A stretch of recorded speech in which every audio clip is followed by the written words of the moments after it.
All right, fellas, let's do this. Hey there, everyone. Welcome back to the latest iteration of the Xbox Roundtable podcast. This is show number 250.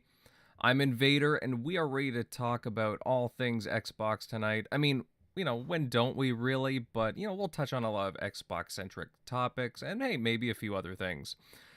Now, what will we talk on tonight, you might ask? Well, let's see here. There are reports coming about EIDOS Montreal assisting on Playground Games' Fable. We'll definitely get into that. As well, Xbox's Phil Spencer has been on the podcast scene again, and he recently dropped some interesting little tidbits, some statements on the Same Brain podcast. We will get into that, and who knows, maybe even some of Matt Booty's comments as of late. But first, let me introduce my awesome panel as per usual, and starting off with going over to General MLD. My friend, how have you been? Hey, doing pretty good. Just another week. Let's see. Been playing Plague Tale, Persona 5, just chipping away at that. That's going to be a long game. And just playing an old favorite, Titanfall 2. Tried that juicy 120 frame boost. And that is, it's a treat to play through. So yeah, that's been me. Looking forward to all this interesting topics tonight. No doubt, no doubt.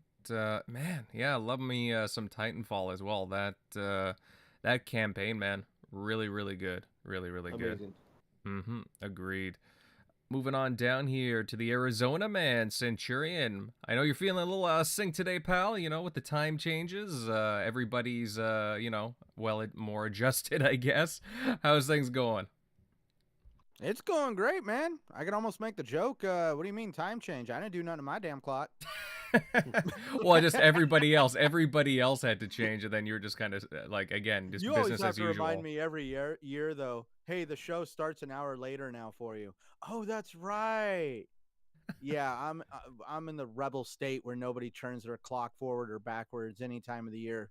The time is just time. We don't do nothing with it. Well, the funny part is, I think it was maybe 2 years ago or something. We didn't say anything, and then we're just like, oh, there was a time change, and I showed up for the show an hour early. Yeah, you're like, where is everybody? Yep, hey man, freaking gotta love time zones. Yeah. The time zones weren't confusing enough, and then you got daylight savings time where people just start messing with their clocks. So yeah, a little bit fun. It's always fun when you're showing up to shows early. I will say, though, that I was completely knackered last night, and when I woke up this morning with that extra hour of sleep, it really, really helped. So, hey, I'll take my wins where I can get them, right? So, why not? But that's cool, man. Great to have you here, as always. Moving on down the list here, Crusader. How you doing? I'm doing great. I am chipping away at 3 of the remaining God of War games that I haven't beaten in preparation to play Ragnarok next week. I beat both God of War Assumption, which is not good, and God of War Chains of Olympus, which was great, both this week. And so I'm getting ready for Ragnarok next week. And yeah, Chains of Olympus marked my 82nd game beaten this year. Damn, very nice, very nice. Yeah, it's funny. We were kind of commenting on God of War Ascension earlier, between that and Gears Judgment, right? So, again, Man, that was a bad year. I'll be honest, I didn't mind Judgment at all, but you're saying that Ascension was kind of a letdown, to put it mildly. So, I don't know. I'll take your word for it. Guys in the chat, everybody tune in. Let me know how God of War Ascension is. Moving on down here. Oh, Shockley, buddy, I saw you pop in there. How's things at your end? Pretty good. Ready to get into these topics. I think I've just been on hiatus with some PlayStation games, so I definitely need to finish the 2018. I'll like start playing and then I just like get sidetracked with something else and like haven't finished this. I think that and Horizon, the first one. But I need to hurry up and just knock those out. So I know you knock him out pretty quick. So, but like games like Last of Us and like Eternal, I knocked him out super quick. But for some reason, I've stopped. Dropped the other two games a couple times. All right. I'm not sure what it is. Maybe it's the thing with the little boy. Yeah, hopefully he's like less in this, or I don't know. That part, it wasn't like super annoying, but it was just like I don't know. Some of the gameplay was iffy to me, but the combat was really cool. But All right. I'm hearing this one's pretty dope, so hopefully let's push through that first one and then hopefully jump on Ragnarok sometime this year. Mm-hmm. Yeah, I'll be honest, I still gotta try out the 2018 one. I have my PlayStation 5 currently like sitting in a box right now just because of my situation at the moment, but hey, I wanna definitely give it a go along with the new one when it comes out. So might take me some time to get to, but I'm hearing some good things, obviously. And yeah, we'll keep an eye on the reviews and what everybody says later on this week.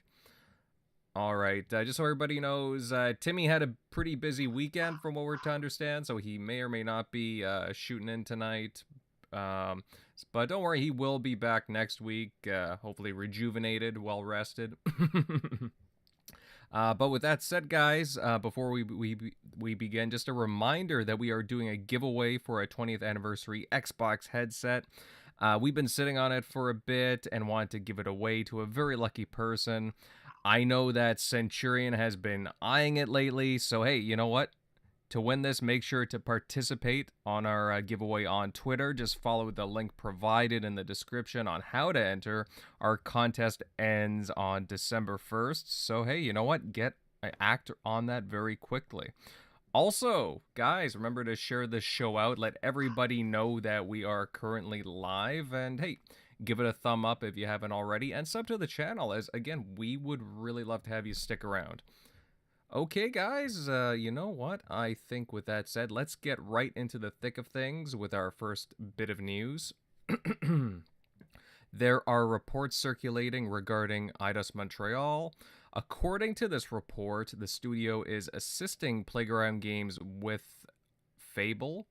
So, I mean, again, that's some very interesting news there. We all thought that Playground Games was just kind of doing it by themselves, but now we're getting some rumors, some news here that yeah, we're gonna have another big studio helping out with an Xbox game. Crusader, my curious Reddit investigator friend. Woo, save that 5 times fast. What are your thoughts on this to kick things off? I mean, this wouldn't be unfamiliar territory for Xbox lately, would it? So no, it wouldn't. They know that they can't buy everything that they want to buy. I mean, that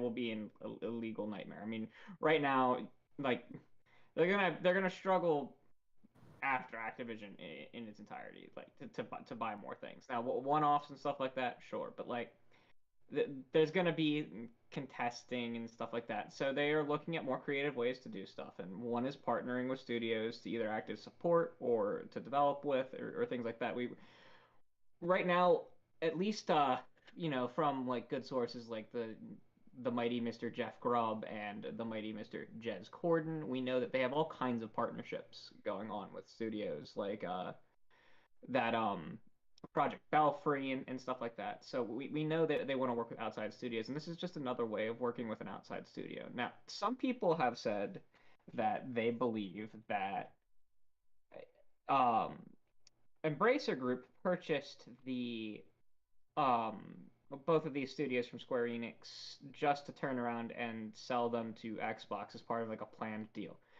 I think there's some elements of truth to that kind of line of thought, but that I don't think that that is the exact methodology or concept here. Embracer definitely bought them because they were in a position to buy them, and Microsoft, who would very much have liked to purchase them, couldn't. Right? They are bogged down with a much larger deal that precludes them from buying, and you know that causes a great deal of intrigue though, because we see that Crystal Dynamics is still working with the initiative on Perfect Dark. Sorry, I had a long day. It could take me a little while to think of some things. But we see that they're still working together on that. And now we have the other former Square Enix studio, EIDOS Montreal, working with. It said that they're working on a game in the Playground universe with Xbox. Everyone is assuming that it's the Playground Studios game, but it's not necessarily that one. It literally could be something as simple as like a remaster collection of the other ones.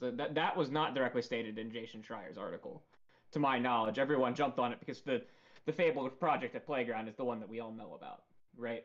And it would make sense if EIDOS Montreal is assisting with that because it's a new studio from Playground. It is literally right next door to the original Playground studio, but it is a completely new from the ground up studio that they formed to make Fable. And EIDOS Montreal are veterans in the Western RPG space. They made Deus Ex. They most recently made that excellent Guardians of the Galaxy game. And so it really makes sense that they're working together.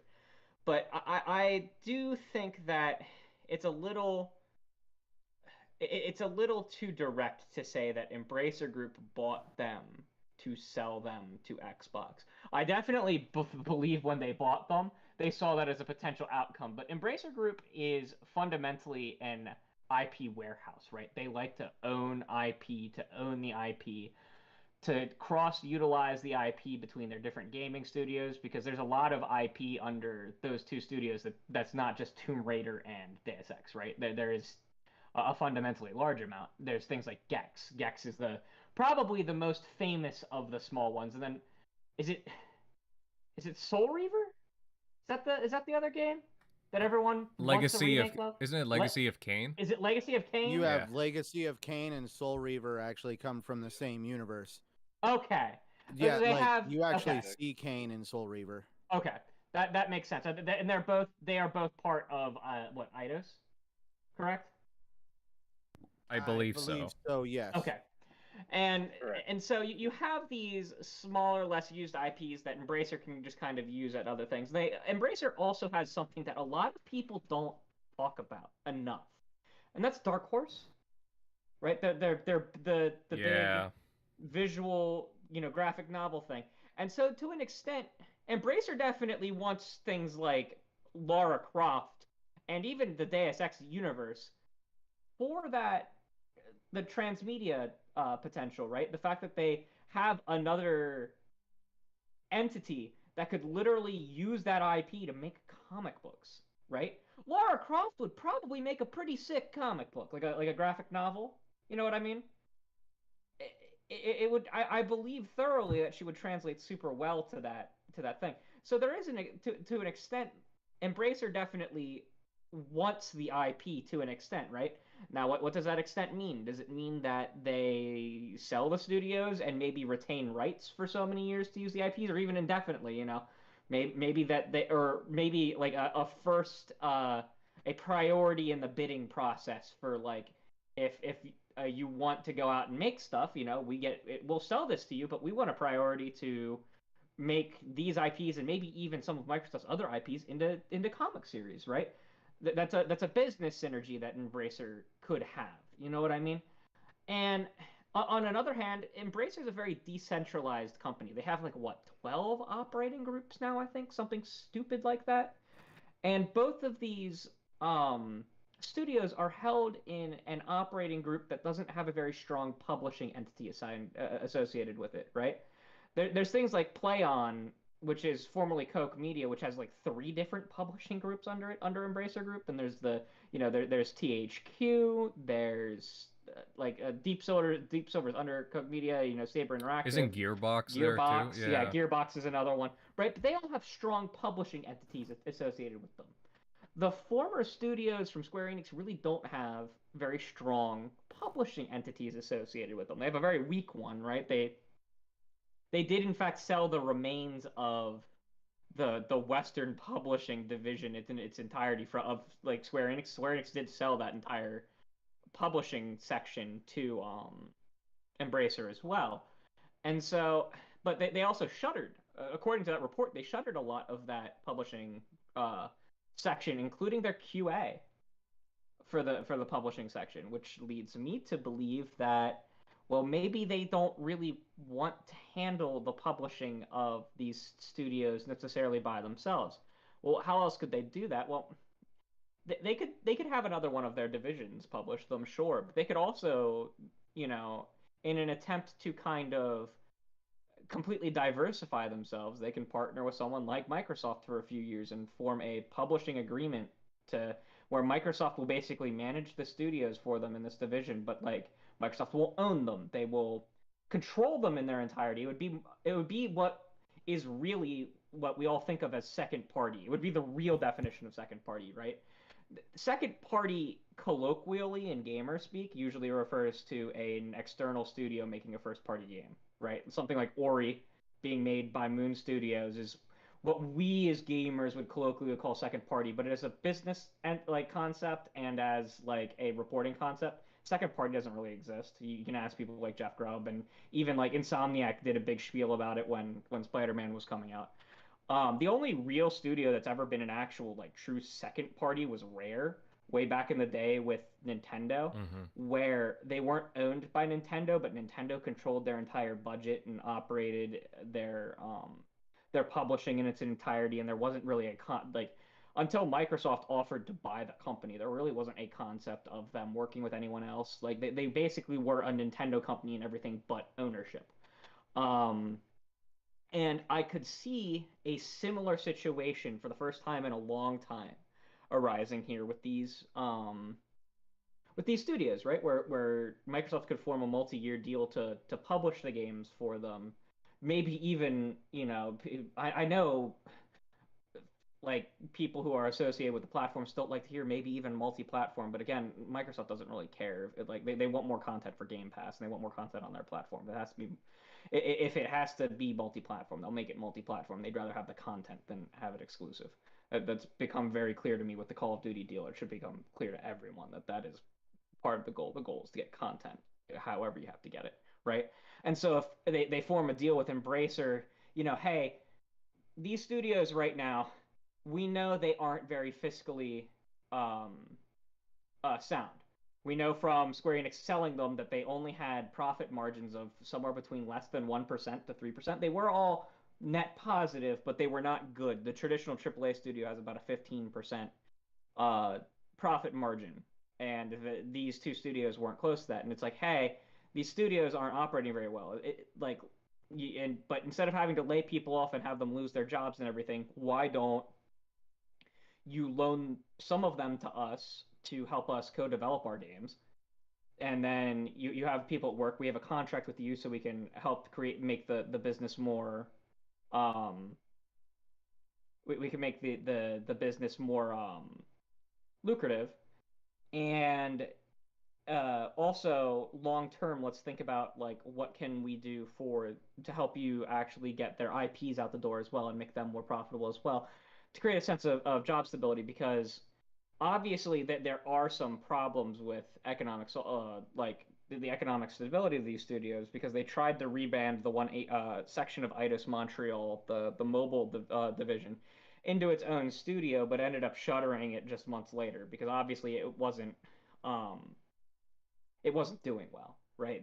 Its trajectory looked bad, and they want to ultimately avoid as much as that as they can, because they do want these studios to be active in producing content and to have the IPs actually be active and be useful for them. Like they don't just want Tomb Raider to just not come out. They don't just want Deus Ex to not come out or whatever the other new IP that they're working on is. So partnering with a large partner like Microsoft, who's very interested in those IPs as well at a core level. And yeah, maybe they will sell them and flip them for a profit to Microsoft in the long term. That's another way to make these to it's essentially long-term investing, right? You buy them for 200 million, maybe you sell them to Microsoft for 350 million after Microsoft's helped build them up and basically repair the financial stability of the studios, right? And maybe you retain some of those IP rights, and maybe you retain and maybe even you come up with a partnership with Microsoft to utilize Dark Horse and stuff like that. Like there's lots of ways it can go. I just don't think it's as plain and simple as, oh, we bought these just to sell them. I think that was a concept internally that they were well aware that they could do, but not the plan. Well, that's the thing. Like you said, Microsoft has, for a while, been very had an affinity for the Tomb Raider IP. You look at back on the 360 with the first revamped Tomb Raider game there. I think it was 2012. You know, they had some 360. Yeah, because it goes back. You know, they had some exclusive DLC for it, and then you look at again Rise of the Tomb Raider. It was exclusive to the Xbox for a year, right? And you know, you wouldn't put that money into an IP that you didn't like, so that you weren't interested in. And I could totally like Microsoft definitely wants those IPs in some way, shape, or form, right? At a bare minimum, I guarantee they want to try to get them on Game Pass. They want to form a high level deal to get the Deus Exes and the Tomb Raiders of the world on Game Pass. I think that is the core of whatever they'll do. No matter what they end up doing, that'll be the core of it, right? They want those IPs associated in some way, at least loosely with Xbox. Mm-hmm. Yeah, and then again, you have this situation where a very unique situation where you have even again another studio under the Embracer arm, Crystal Dynamics, working with the initiative on Perfect Dark. It's I don't know. There's just this odd symbiosis of these partnerships. I just find it all very interesting personally. Short term, it's a great way to try and get some solvency out of the studios, because if you don't really know what to do with them and they're not being highly profitable, loaning out portions of them to work on IPs and then just getting straight money from whatever studio group you're partnering with it's a smart move. And both those studios are kind of in that situation right now. Mm-hmm. Yeah, no, and I agree with you on that. It's just, again, it's a very interesting partnership there in that regard. Let's see. I'm curious about other panel members' thoughts on this. General MLD, I'll head to you. Again, obviously, this is very interesting. These reports that EIDOS Montreal could very well be working with Playground on the Fable. What's your take on it? Oh yeah, I mean, I think it's really good news. It's a great sign, and I know there's a lot of people with the tinfoil hats saying that the Xbox is what is it? Embracer's just holding these studios for Xbox to gobble up at a later time. I don't know if I fully buy into that, but I think it's pretty. It's quite the coincidence that they got. Perfect Dark being partnered up with Crystal Dynamics, and now you got EIDOS teaming up with Fable. I mean, the pieces are falling into place. I remember the purchase price for those teams seemed like criminally low, given the talent and the critical reception of the games these guys put out. So, I mean, I guess we'll see what happens after the acquisition deal closes next year. But more on topic with things that we actually know.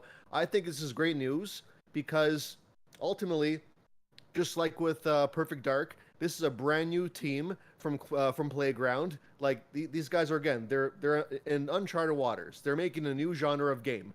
Now they got veterans that are on this new team, sure, but I would assume they're still they're being built up gradually. You don't just make a new branch of a developer overnight. So, like Perfect Dark, you bring in some veterans, get more hands-on, get some different perspectives. I think this is good. The game will come out faster as a result.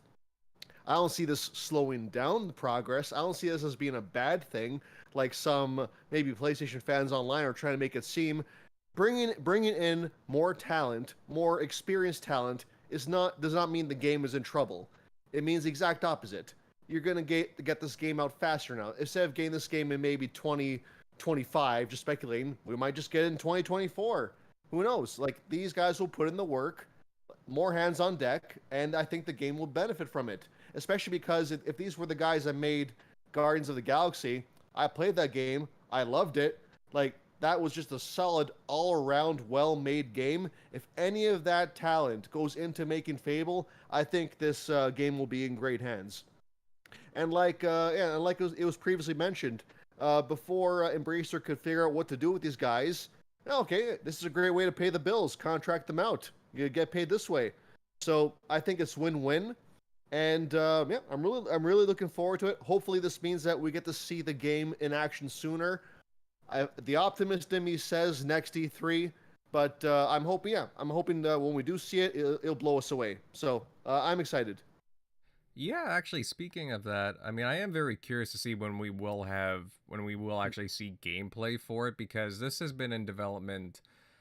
Ooh, I know, like, there was talk of Xbox, like they were like things were in motion, I think in 2018 or something like that, when they were first, because I think Playground initially wanted to create their own RPG, and then Xbox came to them about Fable, and then obviously they bought them out and so on. But I would be curious, like, I mean, what, they announced it officially, what, in 2020, if I'm not mistaken? That's right. Yeah. Yeah. Journey 3. So, I mean, we're coming up to 2023. I mean, I'd hope that we would see some gameplay maybe, next June, I would hope. I mean, it has been a while. So, no, that's just me. Yeah. I would like to see some, everybody wants to see Fable, like, reappear on the stage again, right? I mean, this was a tentpole franchise for Xbox, so to have it reappear, I mean, again, I would love to see Fable. So hopefully we get to see some of it soon. Let's see, moving on down here. Eric Shockley, buddy, what do you think about this news that EIDOS Montreal could be working alongside Playground Games here? Yeah, I mean, that's pretty cool for especially Xbox right now, since they've already kind of been in a rut with just like the games releasing for people they've already done deals with before, like I think a few different studios from Ukraine that unfortunately got, unfortunate events happen, and that's happened to be the location they're at. That kind of like added to their delay on top of other games, so like first party like Starfield and Redfall that got delayed themselves. So when like all of your like some of those games should have released, whether they had to delay Starfield and Redfall, they would have had some other deals in place to not be a complete like donut pretty much for this year. So it's good that they're using this kind of like what they're doing with Crystal Dynamics, making other relationship and deals and like co-develop projects with other studios. So this way, I mean, once this Activision deal goes through, they'll have plenty of studios where they should never ever have a year like this past one. So, but this is just going to help and ensure that. So since Sony's basically doing a lot of, some of the similar things with, well, we've seen where they tried to get, I think it was Asper that was making the KOTOR remake, but they have other projects with that they've been right teaming up with. I think that's, forget that, was it Korean developer, that game it got released or it got announced for, was it Project Eve initially? I forget what the new name is. But they kind of took over that project. It was supposed to be coming to PC and Xbox, but now it seems like it's a PlayStation exclusive. So just tying up other deals that they have is just going to make it so and that's what Game Pass really needs right now, is just constant, quality content. This way, because you see that article from like Forbes this, past week, where it was like, well, Game Pass may have, some of the games, but PlayStation has, still these heavy hitter quality titles. So at least things like this will help like bridge that, gap, or at least close that gap between the two. Because eventually they're going to have all these investments that they've been making are going to pay off with, like, Hellblade 2 and Starfield. Like, they're going to come. It's just unfortunate. People think like the second they bought those studios, 4 or 5 years, it should be here, guaranteed, no problem. What people forget to think about is, Well, it took God of War and Horizon like close to that 6 years of development, but those studios were already in place. Those were already like well-oiled machines, just getting right onto the next project. Yeah. Whereas these other studios, they were just getting pulled into, Microsoft's family of studios, and a lot of them had to do a lot of internal upgrading their studios because they were smaller teams. So they were investing in themselves when they took Microsoft's check. Okay, cool. Let us like ramp up because now we have the resources to actually, beef up our studio and actually make some of the projects that we've been wanting to do, but couldn't because we've just been a labor horse for other studios to keep their doors open. So eventually it's going to pay off, and stuff like this is just going to help keep that quality of content pumping out. So it's nice to see, especially that maybe some of these studios that got branched off from Square can get more work. Hopefully we'll just keep. I'd love to see more of the Deus Ex franchise get more releases. Hopefully they could go back into their old IPs because they have a lot of cherished IPs that people want to see. So hopefully this Microsoft has deep pockets. So hopefully they could fund some more projects that fans would want to see. So this and it's Game Pass is no better place to get new players to like that. No, because a lot of players today are going to know what Soul Reaver or like Legacy of Kain franchise is. So Game Pass would be another great branch or for people to try it out. So yeah, I mean, even I'll have to admit, like, I remember those games, but I didn't play them personally, so I can just imagine a lot of like newcomers, like a newer generation, just being like, well, I've heard of this, but like, what the heck is this? So yeah, no, I hear you, Eric. Yeah, no, very interesting situation with EIDOS Montreal here. Centurion Pal, I mean, I would love to hear you chime in on this. I don't know, what's your take on this whole studio assisting playground speculation? I don't know, do you believe these reports? What's your take? I can't really go into too much detail more than what Crusader already did. I mean, he did a really good job, but we all got to remember that interview with Matt Booty when he said that it's actually more common practice in game development now to actually have a lot of outsourced help, especially like when it came into conversations like I believe the studio is the Initiative, correct? Oh yes, with Crystal Dynamics working on it, yeah. Yes.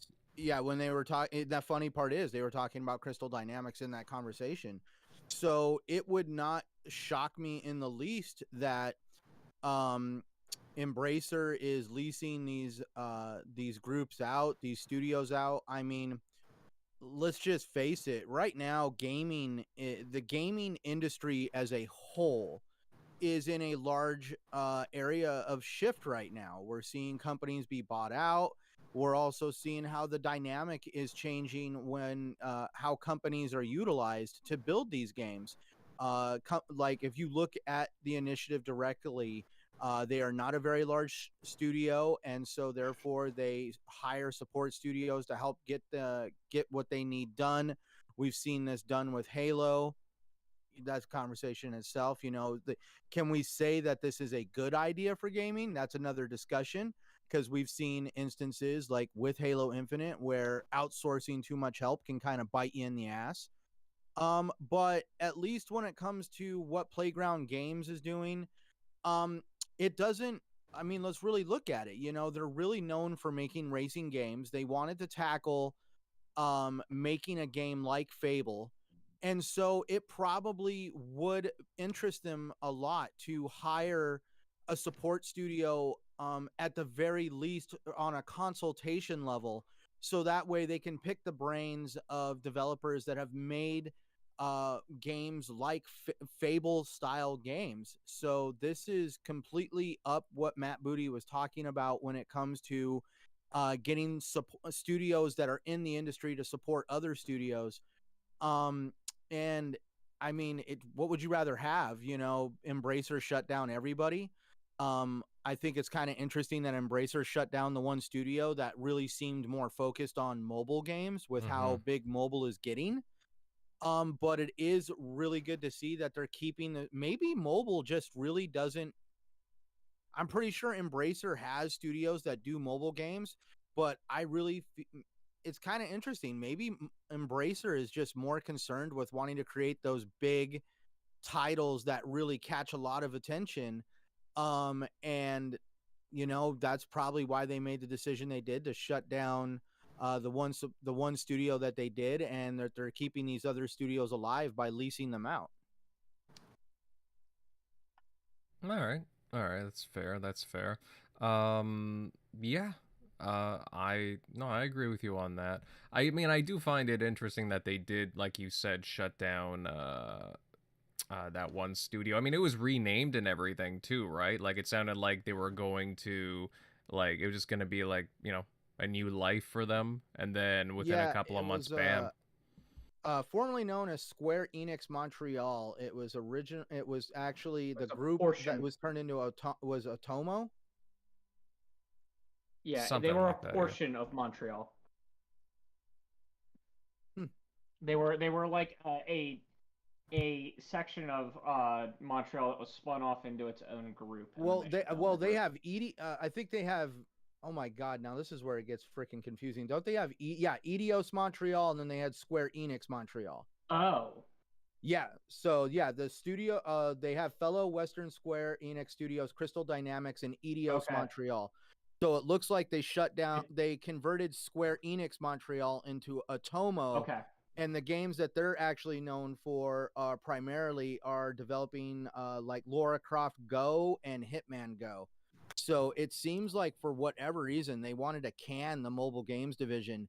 But we hear all this hype about mobile gaming, which goes totally against what other companies are saying about mobile games. Oh, there we go. Anoma, according to Cryptacy. Thank you very much, pal. Anoma. Like, that's not exactly an easy name to remember, at least for me personally. So to go from Square Enix Montreal to Anoma, doesn't exactly have a good ring to it, but whatever. It got closed, unfortunately.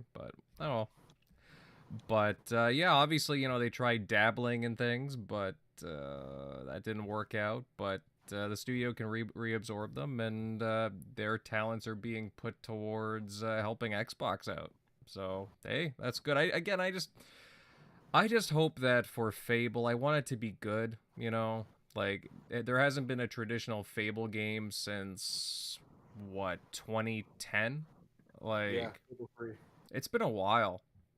I'll be honest, like, I didn't mind some of the offshoots. Like, Fable Heroes was okay for like a little arcade game. I didn't even mind Fable The Journey, to be honest with you guys. I thought it had some nice touches. I know a lot of people didn't like it, but it is what it is. That's just my opinion. Fable Legends, while it looked nice, I played the beta, but it was different. It was a lot different, and a lot of people felt that Fable was going in the wrong direction, right? I guess you can thank Phil Harrison and a few others for that, and maybe some certain people at Lionhead, maybe. But yeah, I mean, I just I want to have a traditional Fable back. So I hope we learn a lot more in the coming months, and we see some gameplay. I mean, who here on the panel was a big Halo fan? I mean, sorry, not Halo, Fable fan back in the day. Oh yeah, right here. Right? All about it's all about buying the house, raising the family, a virtual family, all that stuff. It was weird. It's like a RPG mixed with like The Sims and like a fantasy setting. This really is nothing quite like that kind of game. Fable 2 is my favorite out of the three, I'd say. That thing that really nailed the formula. You know what? I did like them all for certain things. I do agree with you that maybe Fable 2 was the best overall one.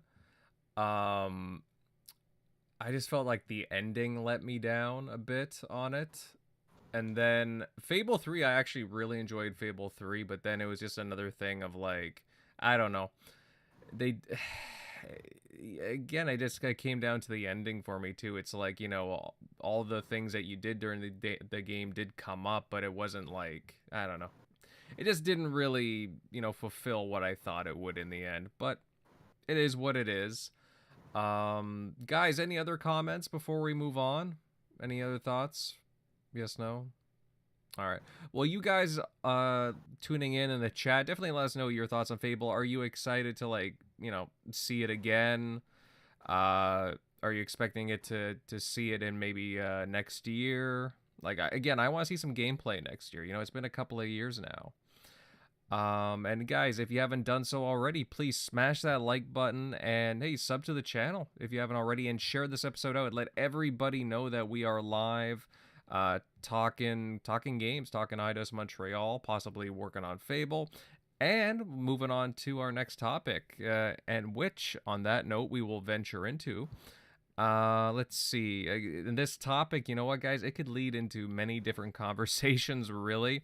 Xbox's Phil Spencer has been he's been making the podcast rounds as of late. He's been doing a few different things with the Wall Street Journal, as we covered, what was it, last week? And he's been on Wired recently, as well as the Same Brain podcast. And a few things came up during that podcast. There was some talk on Xbox first-party releases moving forward into the next year, some Xbox hardware hints, mobile gaming talk, and, just a few different things.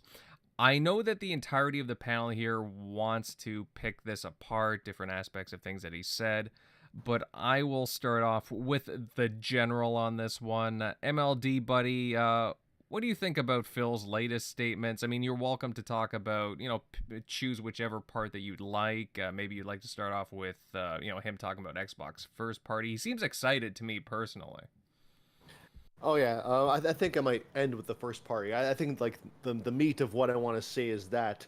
But briefly, I just want to talk about maybe the other things he said, like is speculation about new hardware coming in the future.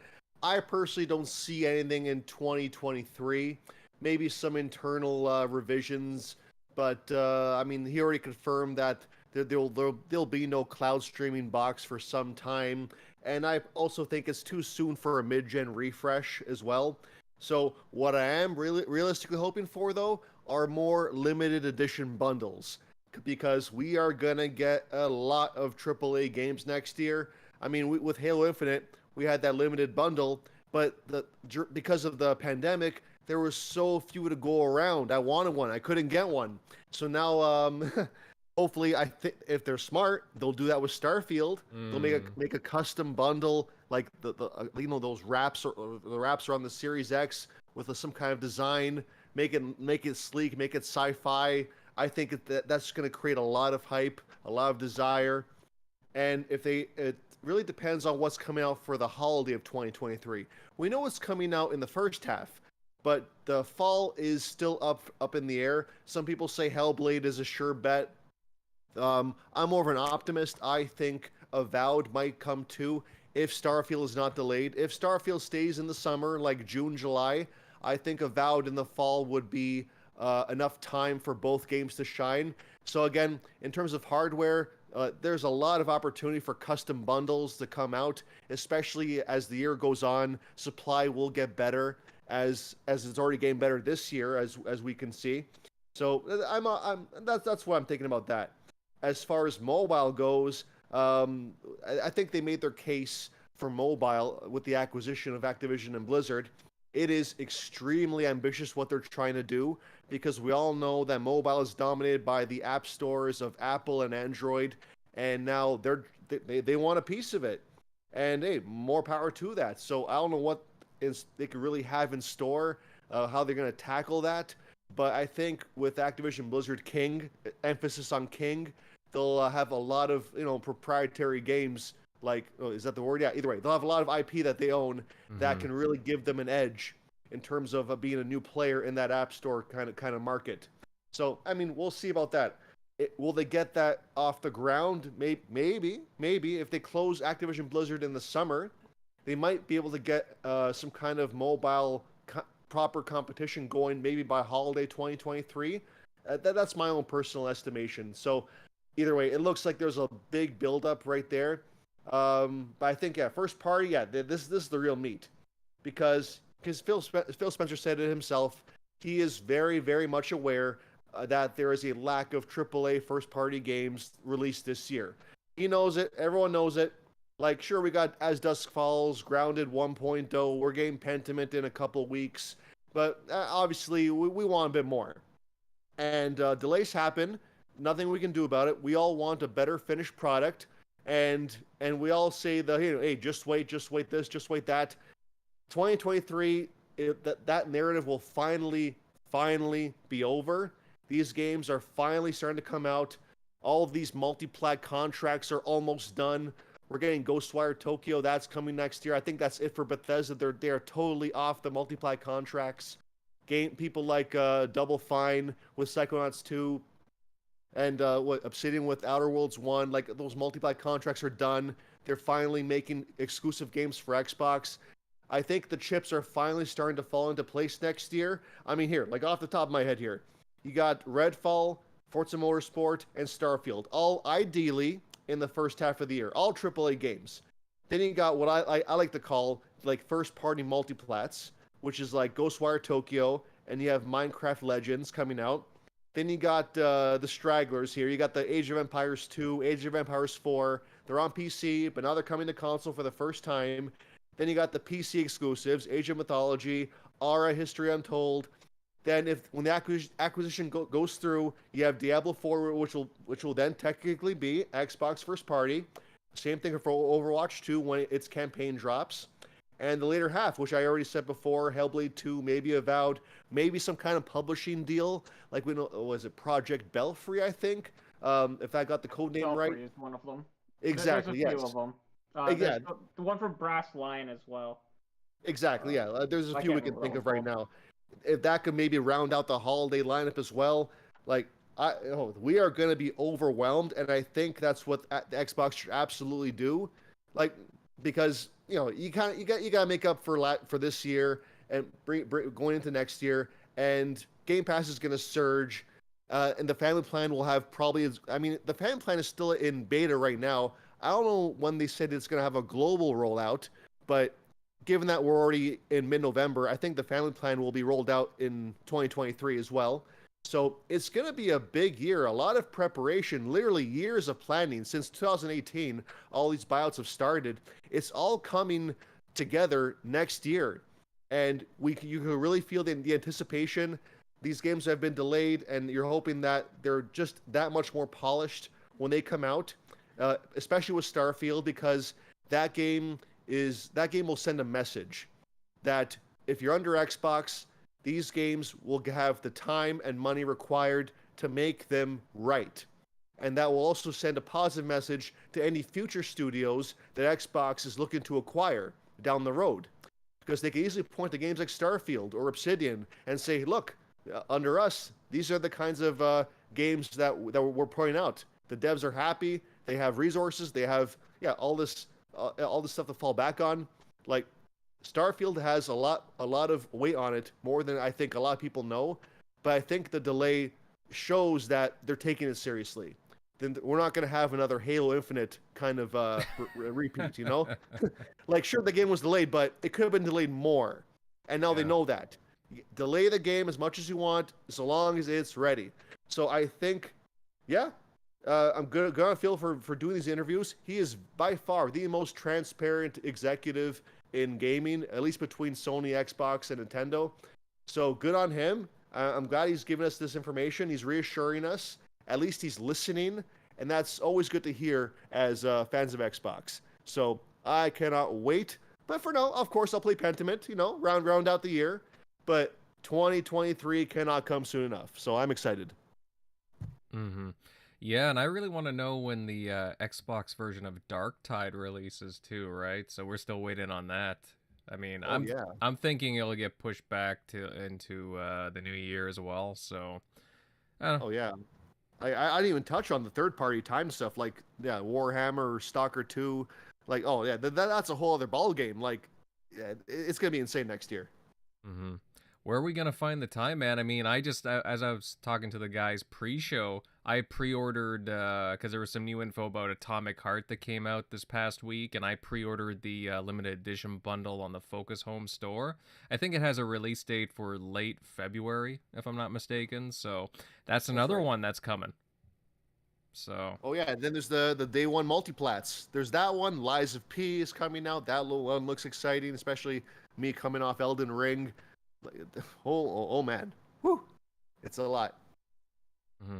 No, there is a lot. Yeah, it's again, I don't want to complain. I'm definitely not complaining, guys. Don't take it like that. But man, a lot of games. Plus, even stuff to end off this year. The Callisto Protocol. I know a lot of people are excited for, even in January, the Dead Space remake as well. All kinds of stuff. There's all kinds of stuff. I'm probably forgetting a couple of things. And this year, I do want to play Pentiment. There's probably titles that I'm missing off the top of my head. But again, guys, we're going to have so much into next year. I mean, I guess the only thing that could really throw things off is if the Xbox titles get further delayed, which, I hate to say it is a possibility, a slim possibility at that, but you never know.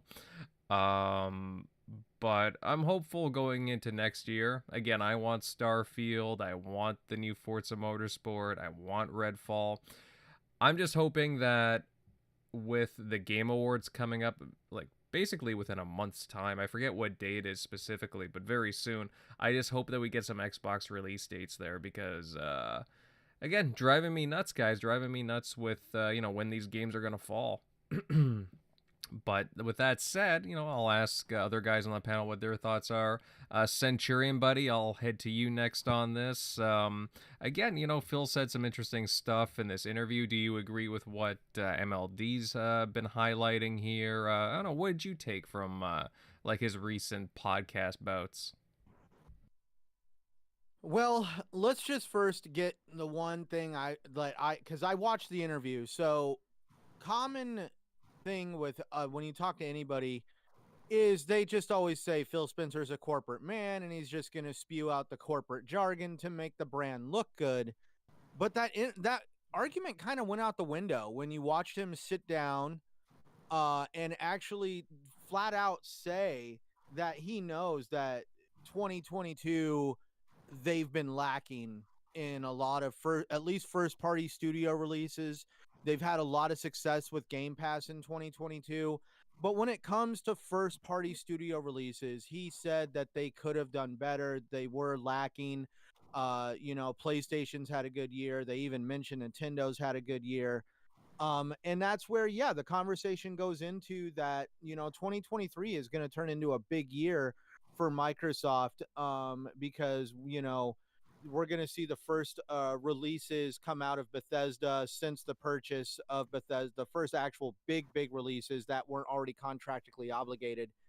And so definitely I really have high hopes for Xbox for 2023 because, there's been that narrative, that we've all gone by for years. It happened all last generation.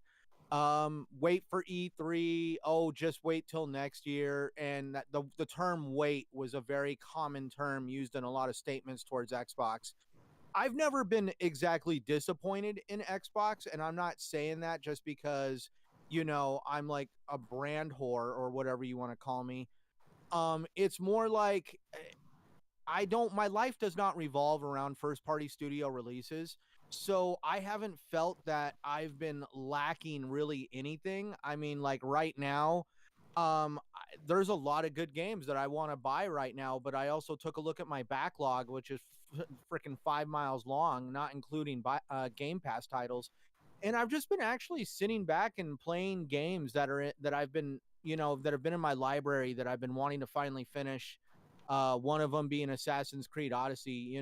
I bought all the DLC for Assassin's Creed Odyssey, and I just started playing it for the first time earlier this week, and now I'm about halfway through through the half of the DLC. I'm halfway through the entire DLC. And that I've been finding a lot of enjoyment in just getting some value out of what I've already purchased for my Xbox. And, you know, I have no problem waiting for waiting for 2023 to come around, because we know 2023 is going to be a very interesting year, especially if everything gets released. I know you said that there's a potential for, you know, anything to be delayed, but it was good to hear that Phil Spencer even commented and like put it in his, you know, put it out there that they're moving on beyond all the delays that COVID has created. All the games look like they're on track and on schedule at this point. So 2023 is going to lead up to be a very big year for Microsoft. And like you mentioned, the Game Awards, it's going to be very interesting to see what they show at the Game Awards, because that's going to be like the kickoff for the 2023 season. And that's really going to hopefully get everybody excited and get word of mouth going for just how big 2023 is going to be for Microsoft. I'm saying it's going to be a big year, and that doesn't even include the Activision Blizzard deal. If and when that deal goes through, that's just going to be the icing on the cake. But with what we already know that is set in stone, these games are on Xbox, these are first-party studio releases, it's more than enough to be excited about. Okay. All right. And, you know, again, I'm there with you, man. Like, I have a backlog, too. Again, I'm not desperate for games by any means. Plus, we got all kinds of stuff coming out, whether if it's your taste or not. There's still plenty of games. For example, I know you and me, I think we're interested in this game, Evil West, right? I think that comes out. Oh, hell yeah. Yeah. I'm glad you mentioned it, man. We got Evil West. We've got High on Life. You mentioned it really stinks that Atomic Heart is coming out February of next year. That was supposed to be one that came out this year, but we all know world events affect everything, whether we like it or not. Callisto Protocol, December.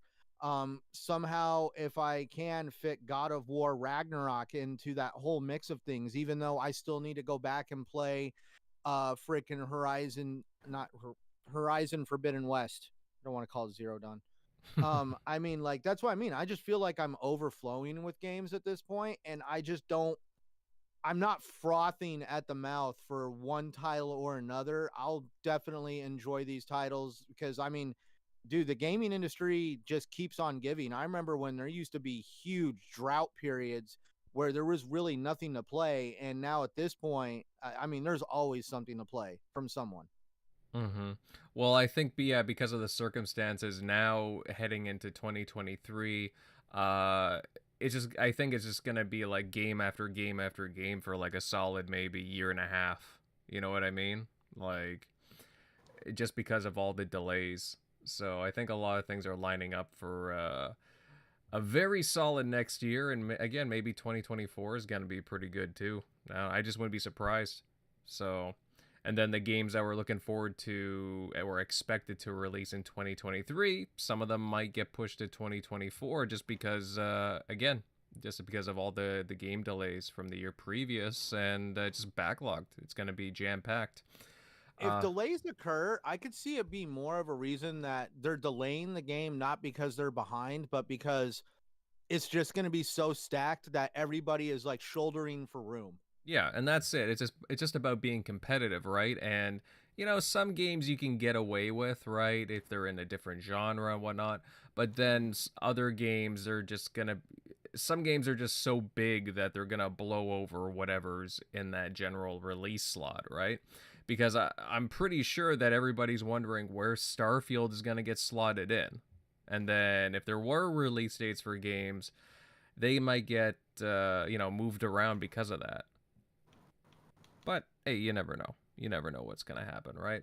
But I'm very curious about Evil West. I keep seeing trailers for that game, and it just gets me more and more just intrigued.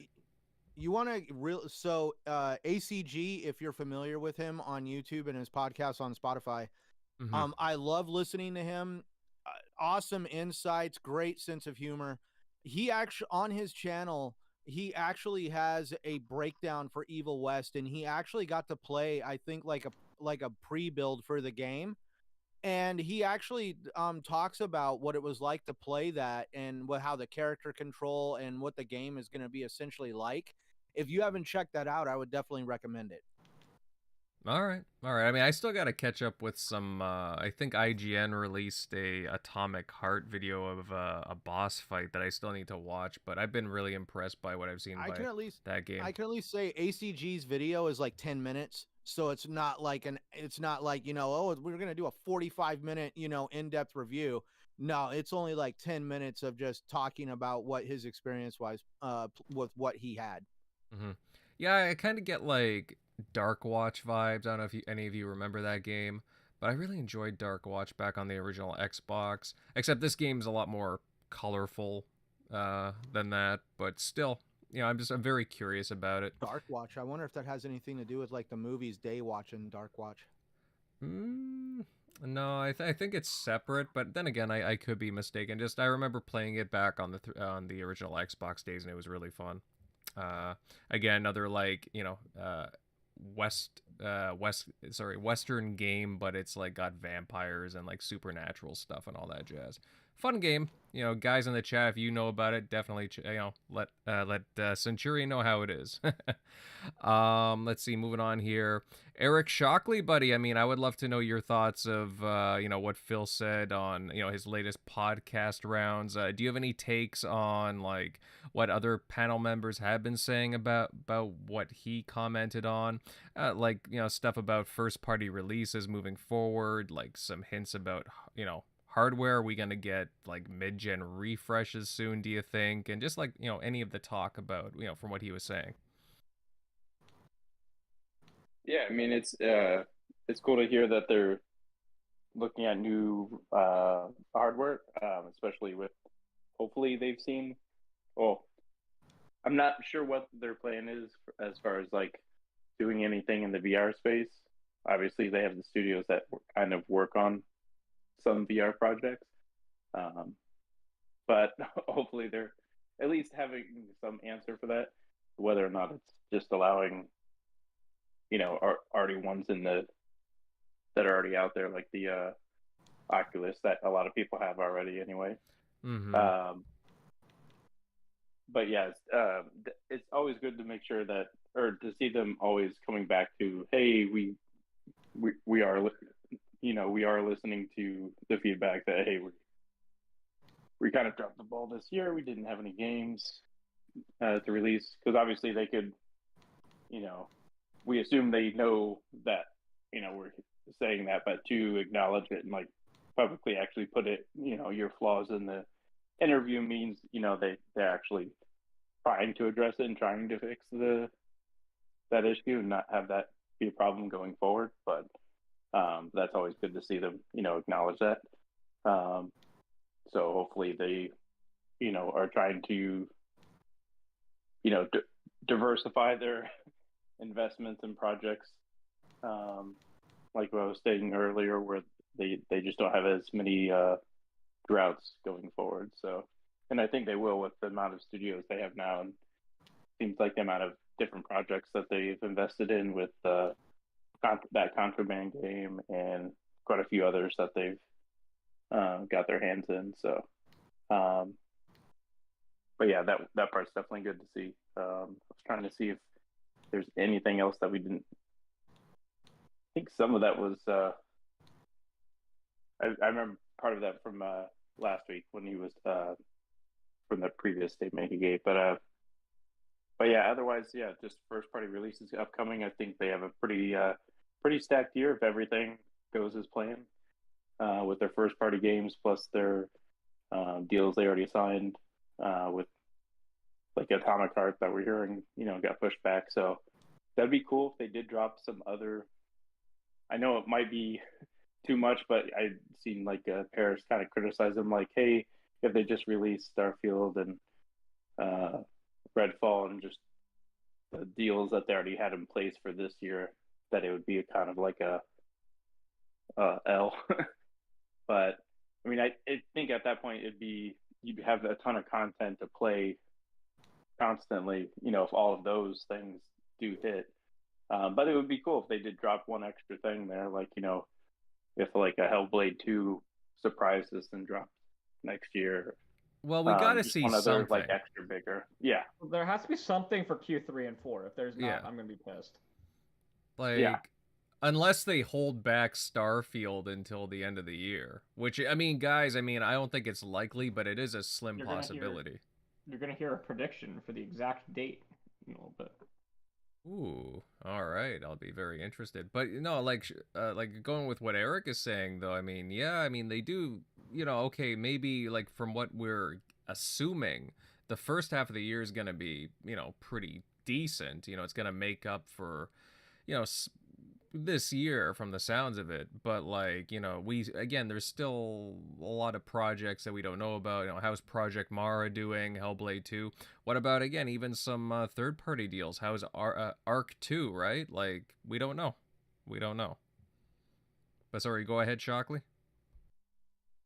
No, yeah, other than that, like if they just kept what we have on paper of what we expect to come next year, then they at least need to have like some big announcement of like, hey, we signed this deal that's coming, where people can kind of just like on PlayStation, people got hyped, just seeing a clip of Wolverine, or just to hear an article that they're getting KOTOR, first or something. Just something to some like big heavy hitter, or maybe like a third party. Not that they're big on doing these time deals like PlayStation, but I mean, they work. Plus, by the time who knows if any Final Fantasy game is coming other than these offshoots, like Stranger of Paradise. But who knows with the next Final Fantasy 16 if it's coming to Xbox? But if it does, by that point, anybody that actually wanted to play that type of game would have already done so. So by the time no one's going to be really holding out. They might play it, on the Xbox just because they never went around to get the PlayStation. But a lot of its fans are going to, not wait. So you might as well just, combat them with the studios. But on top of that, with those, timed deals.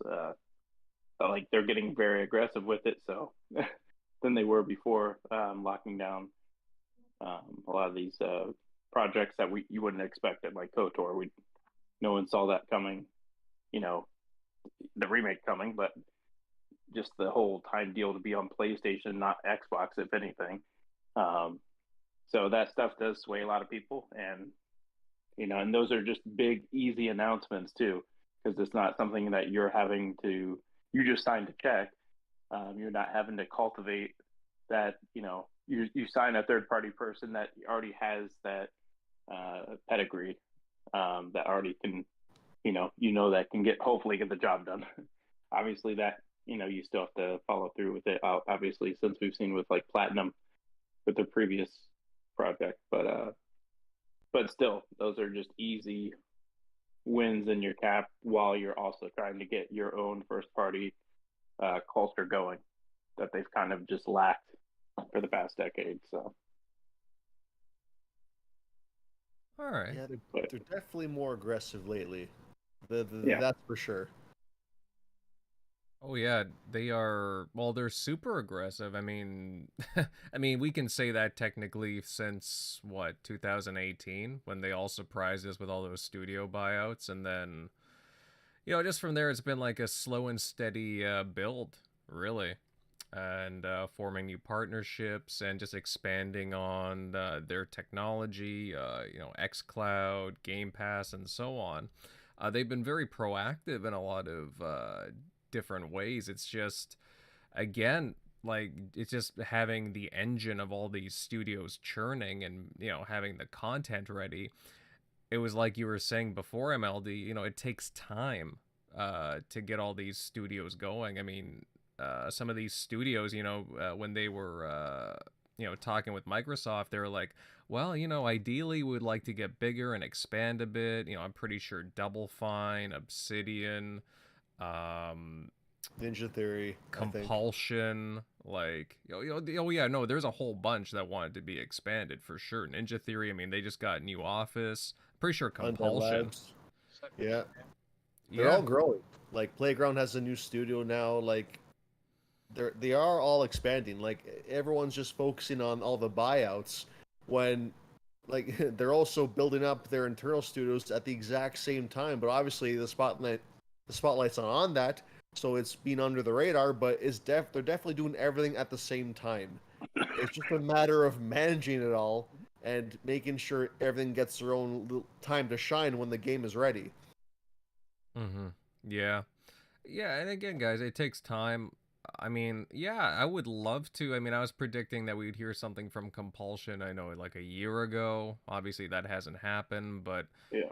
you And know, people forget We Happy Few came out after they got acquired. Like, so they did release a title, months after the acquisition, so that they were still like supporting and then expanding after that. So, like, they're not going to drop a game faster than Sony Santa Monica devs drop their game. Like, probably yeah. not going to happen.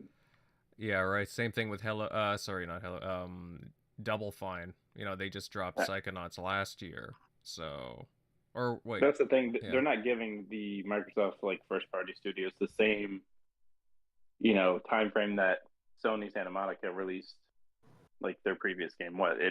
Previous game was like 5 years ago, or no, we should say the Horizon came out this year, right? Their sequel, that one came out the year before God of War 2018. So they took 6 years. So it hasn't even been 6 years since these studios have been acquired. But you're holding them to like, hey, you got to get your game out faster than Guerrilla Games gets their next sequel out. I do want to Like, respond to that. That's a hard thing to do, especially. And some of these studios were not on the pedigree of them, especially, and they were actually beefing up their studios while trying to work on their next project. Oh yeah. Oh, I do wanna Not to mention, they were working on the sequel for 6 years. A lot of these are working on like newer projects other than Hellblade. Yeah, I've definitely seen that argument online. Like, I would, for example, point out that Ghost of Tsushima took 6 years to make after the last Infamous game, and you say that like Gran Turismo 7 took what, 5 years, 4 years for God of War, 5 years for Horizon Forbidden West. Like, these aren't short dev times either, and you compare that.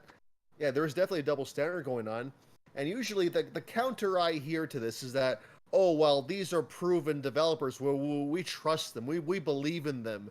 I'm like, like, you don't trust Obsidian? Like, we don't trust Playground all of a sudden?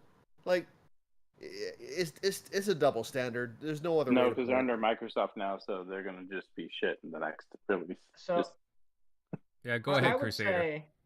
I would say that there is a fundamental difference because of something an Xbox executive said in 2021. And we should hold the company to the standard that the executive states. And that is that their goal was to hit one major title every quarter. He said it in June of 2021, Matt Booty did. Said it in a few different interviews on an interview tour last year, right? And then you have a year where you do not release a major title. You release a game out of early access. You release a game made by 20 developers. And what's the third? I know there's a third game that they're releasing this year. What? Dust Falls, Pentiment, and Grounded. As Dust Falls, they had a none of them retail for $60. None of them. I would not consider any of them a major release. They're good games. I'm not going to deny that, right?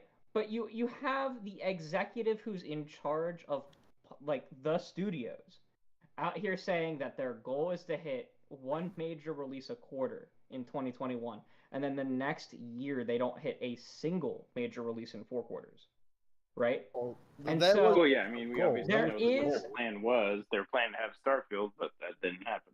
I mean, they still would have only had 2. Well, Like, Well, I mean, their I think he was their end also. and goal. so Was he talking about Game Pass though? Like, as far and as, if like, we're they were talking gonna have... about, if we're they said specifically from their internal 23 studios, right? So we're not going to count anything that they licensed. because that's And not they're what not talking about that is any of their not what the publishing. executive said. Right? That is That- not Matt yeah. Booty said from their 23 internal studios, their plan is to hit one major title every quarter.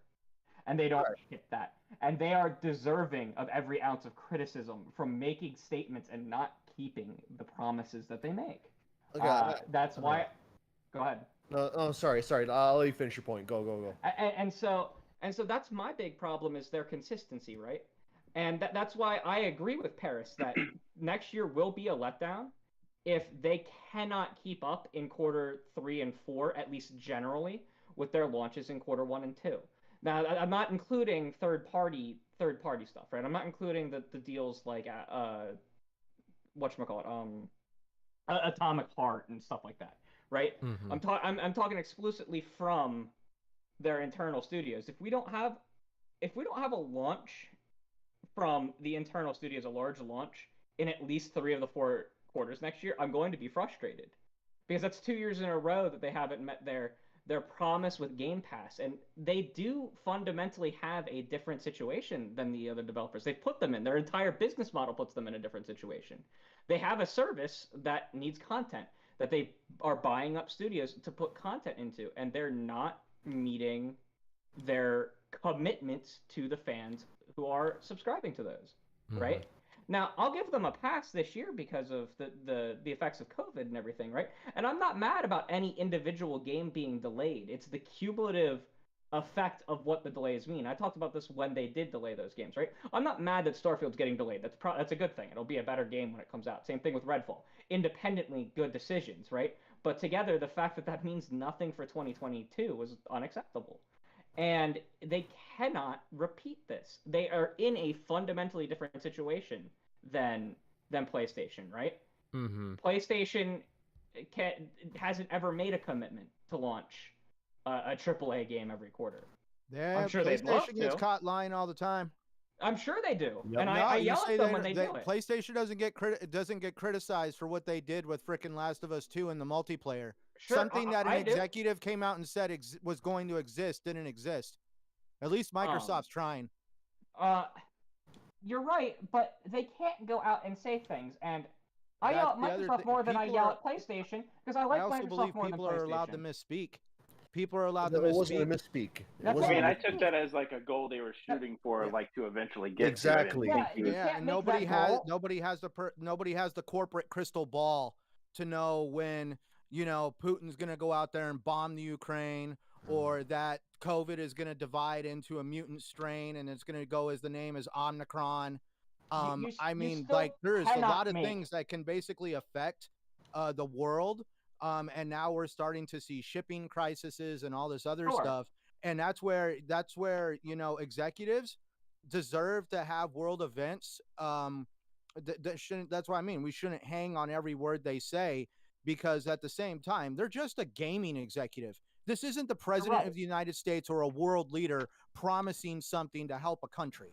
You're right, but this also isn't a zero sum, right? They made a commitment that that's what they want to hit, but then they hit zero. They hit literally 0% of that commitment. Zero. Okay. He They didn't did say not he hit. didn't say it was going to be effective immediately. That was No. the He didn't put a end date point on That's that. goal. the end goal, but if you can't even, they're not on the board with the goal. They like that's the difference, right? 1 or 2 launches this year, and they're working towards the goal. They're not on the board with what they committed to. That's the problem. When he said that, though, Redfall and Starfield were supposed to be coming out, so that was well on the way to meeting the goal. Sure, but they didn't have contingencies for anything. That's the problem I have here. I mean, what did PlayStation have for this year? Contingencies, yeah, they had contingencies. They bought third-party games and dropped them in Game Pass. Either PlayStation games had nothing to release this year, or they were like, hey, or yeah, they had nothing to release this year, so maybe that's why they delayed those 3 titles, because they already had games the previous year. Or I mean, what I PlayStation did. or were they going to have donuts this year if those games actually hit when they And so- told I the have fans the they were gonna fundamental hit? problem with giving them a complete pass. They don't deserve a complete pass.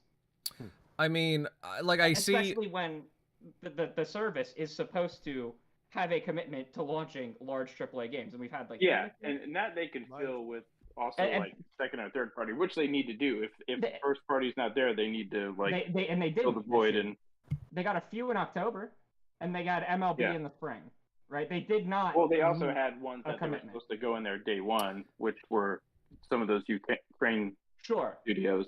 And I then mean, they granted, had Plague Stalker Tale was hit, supposed to and then be there out was in supposed to be 2021. multiple throughout the year. There was supposed to be like multiple releases going into Game Pass day one, but then a good chunk of them just kind of ended up being in the wrong region. But yeah, it was just kind of a perfect storm, I think. I see someone saying that Sony didn't have a AAA exclusive for the entirety of 2021. Well, that's not fault. That's not true. Well, they had like they had three. well, they had Or MLB and they had 3 games. They had 2 exclusives. They had Returnal, which was a AAA game. That it is, and they had Just because you Ratchet spend and the Clank. money on just because you spend the amount of money for a AAA game doesn't make it, you know. I mean, it wasn't AAA, It was it was like a critically AA. award winning. It was. So was Ratchet and Clank. So yeah, they had the content. Now, Sony did delay a lot into 2022, but they also had a 2021, right? And Xbox had a 2021, but then they also only had it in the second half of 20. I have a problem with the consistency, and that is my ultimate complaint about Microsoft right now. No. And it's something that Phil Spencer addressed in this interview. I was very happy he did, that they haven't been consistent in the slightest since 2019. Now I have to interject here because I do agree, actually, not to be the guy in the middle, but I can see like everybody's perspective. Honestly, I understand where Centurion's coming from because, you know, again, there are things that there's unexpected things that happened. You know, there have been numerous delays from everybody, not just Xbox. However, I do see the other side of the spectrum too, that, you know, maybe, I see Crusader's side where it's like, well, you know, maybe they could have planned a little better in the long run, have like things maybe better spaced out. Maybe I saw it brought up in the chat, maybe they do have some management issues, or, you know, just like stuff between, like, again, the different divisions. You know, they took on Bethesda, they have their own Xbox game studios and a bunch of the smaller ones. I'm just saying that, like, again, I can see everybody's perspectives here. But go on, Crusader. This isn't me like doom threading or anything. Like, they need to hit a point where they're consistent, and 2023 can be that easily. But I understand, people were flipping out on Paris, and I completely agree with them that they need to keep the energy from the first 2 quarters into quarter 3 and 4 next year. Now, and I think Phil Spencer alluded to that. I have to ask you on this because now we're getting into, like, now where would you say these games fit in going into next year, like release dates wise? All right, so with the event from June, we know that 95% of the titles from the event in June of this year, the E3 event, were slated for quarter 1 and 2, because it was supposed to be the next 12 months of Xbox. And then, granted, it was more or less, hey, this is quarter 1 and 2 of 2023. There's not much coming in the end of 2022. But, like, that was the event, right? Like, we can say that. And at this point, I still think that's true. I think they would have given us an update. I don't think they're going to do an implicit update. I think if either Redfall or Starfield had moved out of quarter 1 or 2 next year, we would have heard it by now. And I do think there will be at least there will be some negative reactions to if they move out of quarter 1 and 2, because both Bethesda said it when they were delaying them, that they were going to be in the first half of 2022, and that was reiterated in June. And I think there will be. I will personally be a little irritated. I personally think Starfield's going to launch on May 5th, 4th, 5th, whatever International Space Day is. Oh, okay. Yeah, Bethesda likes launching on, like, important days. Usually they're Bethesda days, but, like, you got Space Day in May. You launch the space game on the Space Day. But, you know, and so I don't really know what will launch in the second half, right? But at least from their first party, they need to have something in either quarter 3 or quarter 4, preferably both. If you can do both, I will be a happy camper. If we can start hitting the actual promised value proposition of Game Pass, right? I'll be happy, and I will forget this year existed, right? But it's that value proposition of Game Pass that I want the promise to be relatively kept. And it's not like I haven't been playing games on my Xbox. That's another thing. Like, people have this problem where if you hear a complaint, you ultimately think that there's like a mutual exclusivity to the argument versus like me. Like, I had plenty of fun on Xbox this year. Plenty of fun. I played 82 games this year. Now, granted, I think that most of them were actually on the PS3, but that's neither here nor there. I'm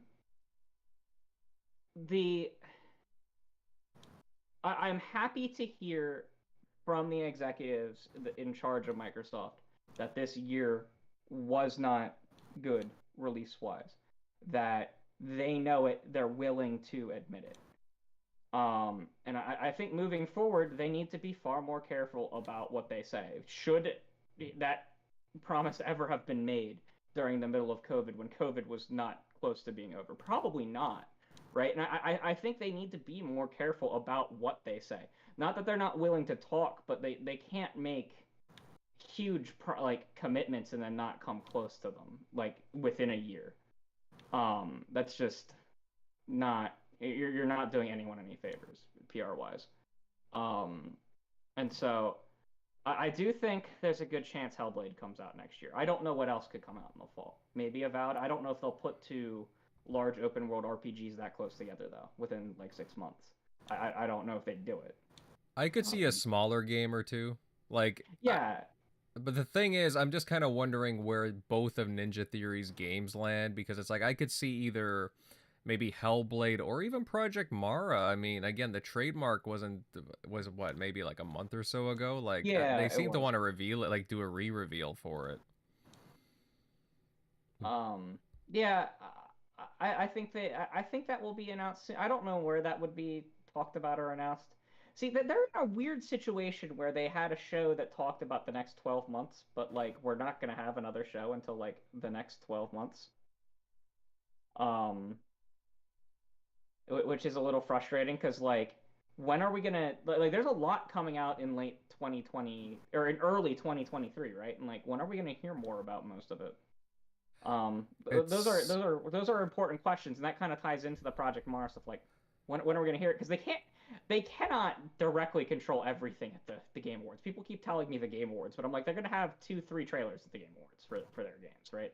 But there's way more than that between like their own first party and their their third party partnerships. So it's like, where are we going to hear about this? Normally it would be an EXO at this time of year, but we haven't heard anything about an EXO, and I still don't think they want to do a full live event that they're responsible for.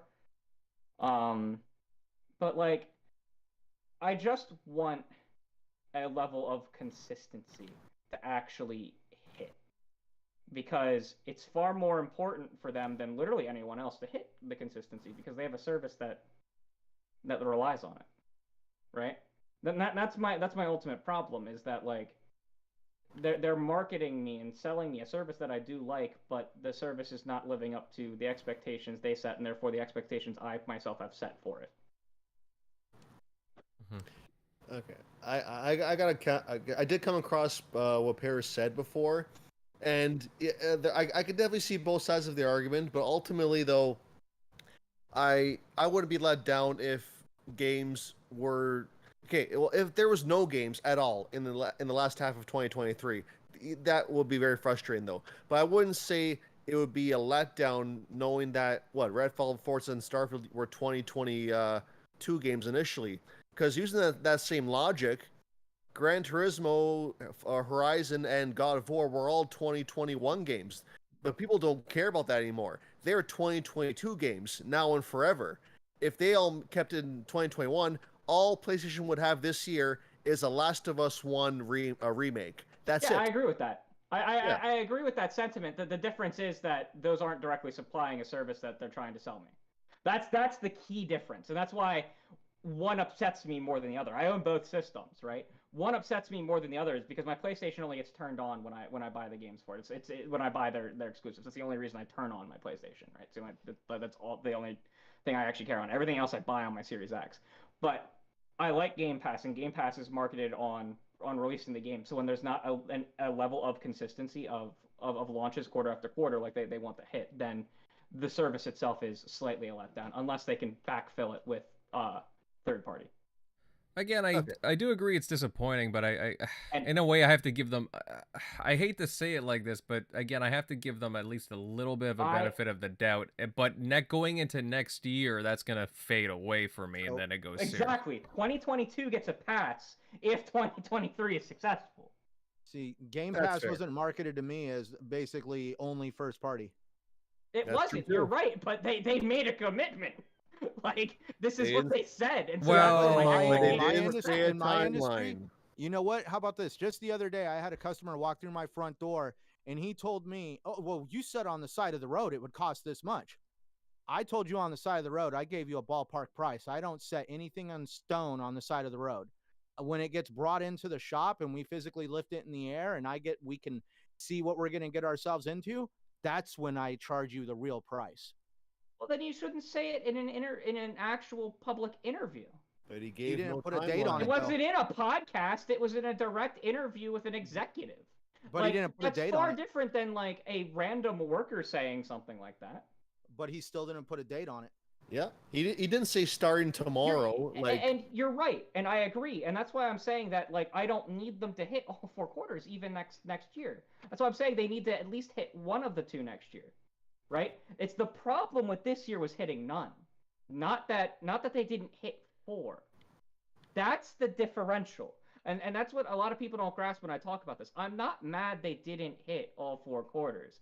I'm mad that they didn't come close in the same time zone as that commitment, right? It's like they didn't even start trying yet. That's what it feels like as a consumer to me, and that's frustrating. And they didn't backfill it. Yes, but the only thing is, they got out there and they got me Scorn for Halloween. I know a lot of people don't like Scorn. They're giving me High on Life here in the next, I think, month with Game Pass. Yeah, it's in December, so it'll be about a month from now. The end of this year is getting better. There is games delivering for me on Game Pass. October has been much better. Much better. Plague Tale was great. Scorn I can't play, but the value is there, so I respect it because I'm not going to play it. Overall, I think like the service itself is fine because again, like I have gameplay here of a Plague's Tale which released like October, the final quarter of this year has been good from a third-party perspective, and that is much better than nothing. The rest of this year has been kind of very meh, so like it's been okay. The January, if I remember correctly, January was pretty all right. But like that's the ultimate problem. I do not feel like they have lived up to the commitments that they themselves have made, even like in a remote we're working on it method.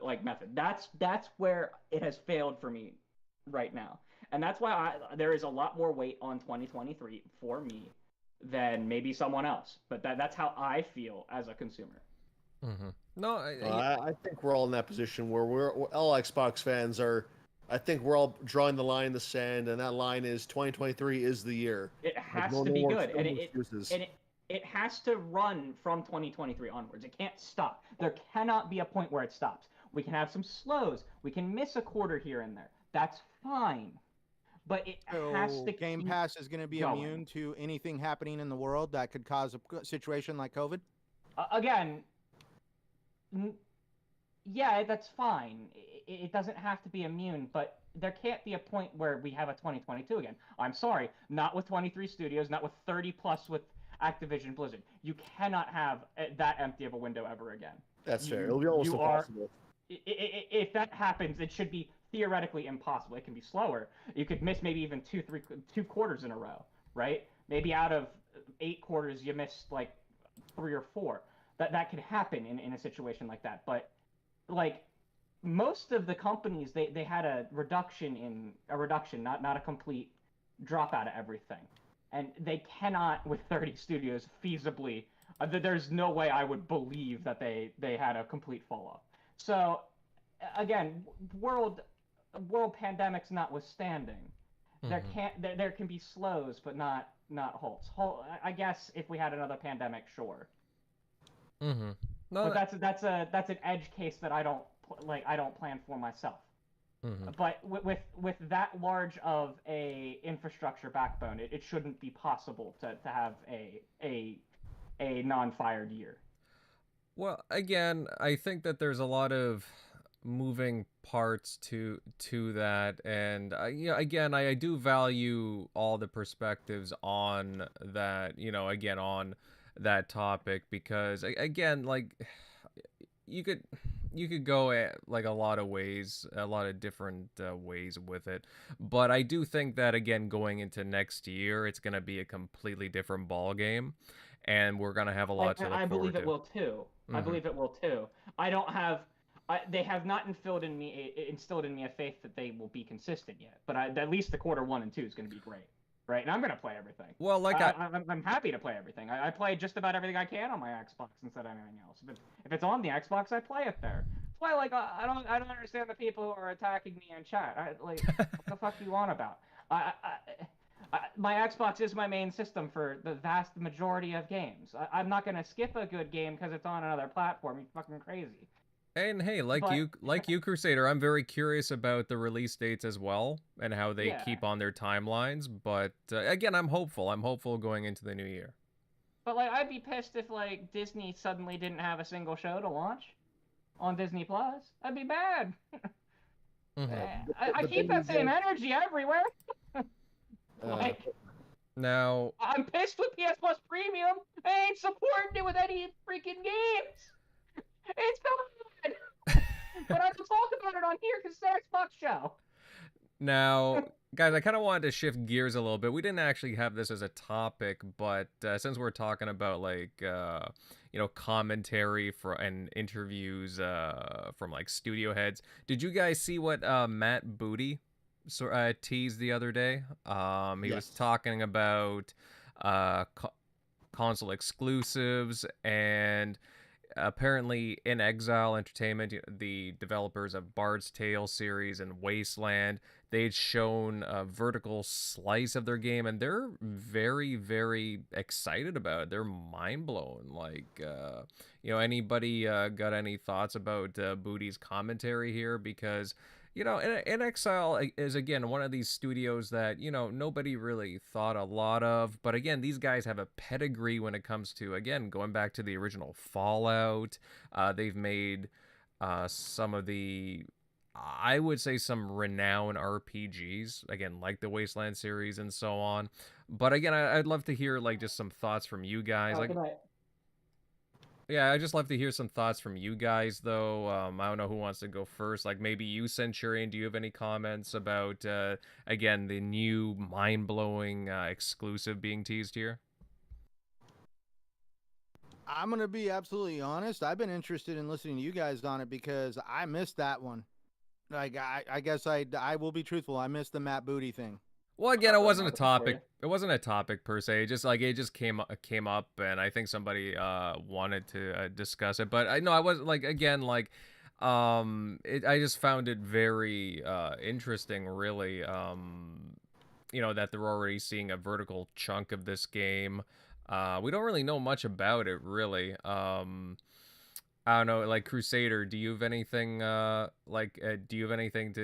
speak of about InXile's title coming up? So we know from Jez Corden that it's supposed to be like a Victorian steampunk setting. I believe it's an FPS. So if you don't know what steampunk is, think like a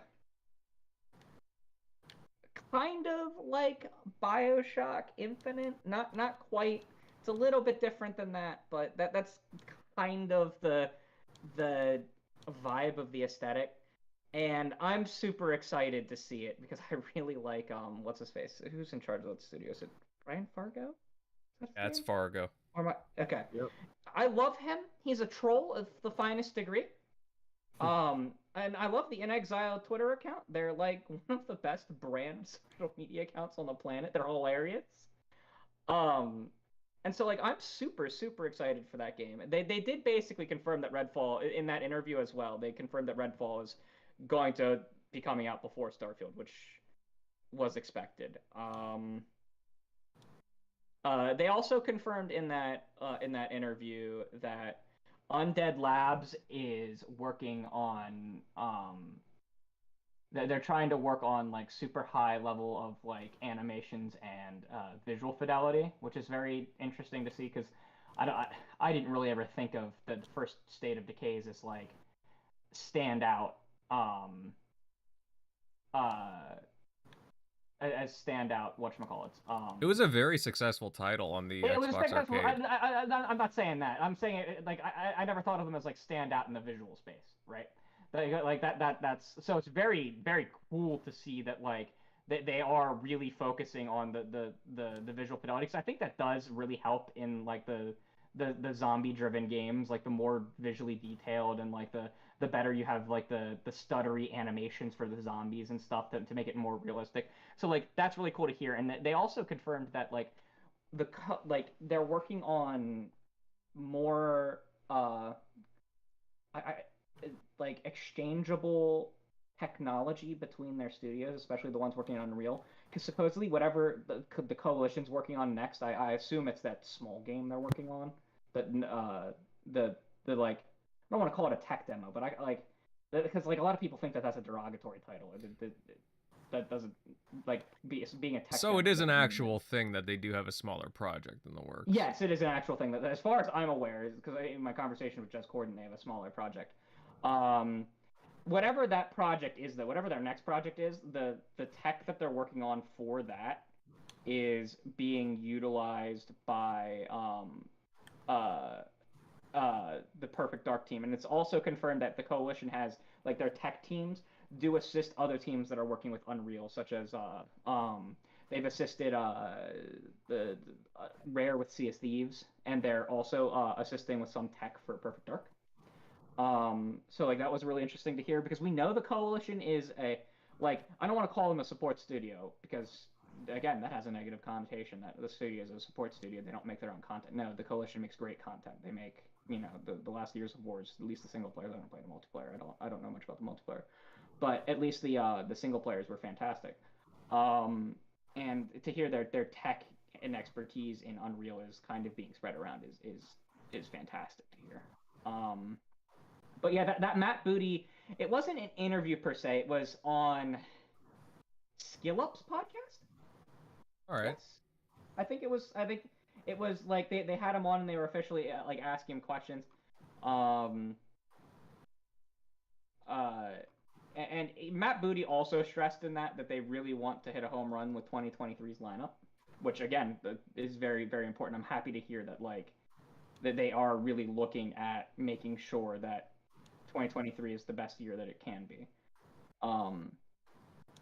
And so, but yeah, that interview was really cool. I personally like hearing about like developers sharing tech and stuff like that because there's a lot of cool things that you see in games that you wish you could see in more games.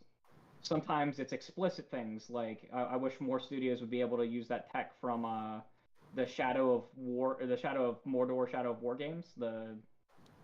What is that tech called? The thing that they have patented. Yeah. The Nemesis system. Nemesis. Right? That is pretty awesome. I wish that was more shared, even within Warner Brothers, because like the only ones that use it are Monolith. They're Monolith, yeah. Yeah, that's correct. And so like to hear, I mean, and like hearing like that technology is being shared by the coalition, like there's no real name you can put behind a lot of the stuff because a lot of it's implicit internal tech stuff. But hearing that they're sharing that stuff makes me really excited because we see a lot of cool. You look at Gears 5 and there's really a lot of really cool visual tech under the hood, right? There's a lot of really cool stuff. But that's Unreal 4. Imagine what they'll do with 5, and imagine what they'll do with like custom plugins and things that because all these studios they make custom plugins and alterations to like Unreal and stuff like that to make them work the best for them, or like Unity, like Moon Studios, their version of Unity is actually they call it Moonity, and like they have a bunch of custom changes to it. So to hear that whatever the coalition's got cooking for Unreal 5, to hear that all of that technology might be shared with like every other Unreal studio at Microsoft, which is a lot of studios. There are a lot of studios at Microsoft that use Unreal. That's right? correct. Because I didn't even list them all. You know, like Obsidian will be using it for I'm both of pretty sure their upcoming Compulsion games. uses it as well. Yeah, that wouldn't shock me that Compulsion uses it, and Double Fine uses it too. Because and a lot of these games, something that some people do need to realize is a lot of the games that we'll be getting up until like 2024 will be Unreal 5 games, and they'll use a lot of Unreal 5 features, but they're not going to be true Unreal 5 games because unlike past generations where the developers were kind of stuck on a version of Unreal, you can convert an Unreal 4 project to Unreal 5. So we're gonna see a gradual transition, which is very nice. But because they have all this tech sharing, we might get better features, maybe not native Unreal 5 features, but like stuff that was developed in-house for Unreal 5 as a plugin. We might see some really cool Unreal 5 stuff coming to all of these games that are slated to come, and we might see it sooner. InXile also uses Unreal 5, by the way, or Unreal. I shouldn't say it 5 because we don't know that they're all using 5. There's no reason they would be using 4 anymore, but I don't like to say they're using 5 until I've heard them say it. But yeah, InXile also will be developing an Unreal, so like they all use it, and it's so cool to hear that the Coalition, which is probably the best of them, maybe tied with Ninja Theory, are sharing their technology and how they achieve those things, and so that the other studios could achieve something equivalent or maybe even better because they're throwing their own stuff in, and then they go back and they're like, hey, Coalition, we came up with this technique. Let's give it to you so that you can use this now, and this is how we used it in combination and in tandem with what you gave us, right? And that's such a cool thing to see, to hear happening, that that's going on. All right. Anybody else have anything to add about Matt Booty's comments? Shock, MLD? I'll just say it was very reassuring to hear that these games are coming along nicely. He also mentioned how he did mention before how collaboration with other outside studios is going to be more of a common thing, and it's completely normal. And how Fable is progressing nicely, Perfect Dark is progressing nicely, and but I think I'm personally also excited for what InXile is doing because I had such a great time with Wasteland 3. I think Fargo, he has just a great grasp on what old school RPGs should be about. I know Wasteland 3 isn't the most accessible game. People don't really like the XCOM style turn-based kind of combat. I mean, it's not the most accessible kind of genre, but for this, as far as story goes, choice goes, Wasteland 3 was very, very, very good at what it did. And if they apply that to a high graphical fidelity Unreal Engine 5 first-person game, I'm very excited for what they do next. They are more of the underdogs. People usually talk about Bethesda or Obsidian for RPGs, but these guys, they will make themselves known very soon if once they show what they got cooking. Because Matt Booty, he said that I think of all the vertical slices of all the demos that he looks at from Xbox Studios, he says he was most impressed by this one, especially given how relatively small the team is and the kind of effort they're putting forth. So I genuinely believed his enthusiasm. I know he's an executive; he's supposed to talk up his brand, but it did seem very genuine on the kind of work these guys are doing. So I'm excited. All right. Yeah, no, I'm very curious to see, especially, again, if it is the rumored steampunk kind of first person. I mean, I'm just assuming that's going to be first person RPG and like a grander scale world. Very, very curious to see how everything unfolds. Any other comments, guys, before we close out the show? Yes, no? All right.